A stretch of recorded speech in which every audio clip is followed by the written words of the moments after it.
Corruption ఈ 7 మంది పిల్లల ప్రాణాలు తీసింది.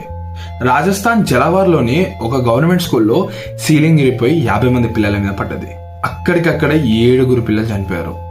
అండ్ మీకు ఇది యాక్సిడెంటల్ గా అనిపించచ్చు, ఒక్కసారి వీడియో చూడండి. ऊपर से कंकर गिरने लगे तो हमने सर से कहा सर हमें बाहर जाने दो, अंदर कंकर गिर रहे तो सर ने कहा कि कुछ नहीं होगा, बैठ जाओ, धमका कर हमको बैठा दिया. ఇప్పుడు కూడా పిల్లలు సార్ సీలింగ్ ఇరిగిపోయి పడేలా ఉంది బయటికి వెళ్దామని అంటే సార్ వీళ్ళని భయపెట్టి లోపల కూర్చోబెట్టాడు. అండ్ సార్ బయట వచ్చి పోవా తింటుండే. ఆ సీలింగ్ ఇరిగి ఆ పిల్లల మీద పడ్డది. ఆ సీలింగ్ ఇరిగిపోగానే పిల్లల్ని తీసుకొని ఆ యొక్క చుట్టుపక్కల ఉన్న పిల్లలు అండ్ ఆ పేరెంట్స్ అంతా హాస్పిటల్ కి చేతుల్లో పట్టుకొని పరిగెత్తారు. ఎందుకంటే అక్కడికి అంబులెన్స్ ఫెసిలిటీ కూడా రాలేదు. అక్కడికక్కడే 7 పిల్లలు చనిపోయారు.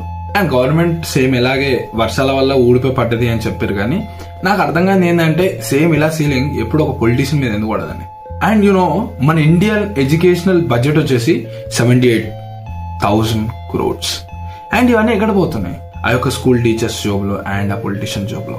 ఇప్పుడు వీళ్ళంతా జస్ట్ ఒక కంపెన్షన్ చేసి వదిలేస్తారు. ఒక నార్మల్ గా ఒక చిన్న టైప్ ఆఫ్ సెటిల్మెంట్, ఒక చిన్న ప్రాణం. అది ప్రాణానికి మీరు ఎంత డబ్బు ఇస్తారు? ఇలాంటివన్నీ న్యూస్ ఛానల్స్ చెప్పదు. సో ఫాలో కొట్టుకో.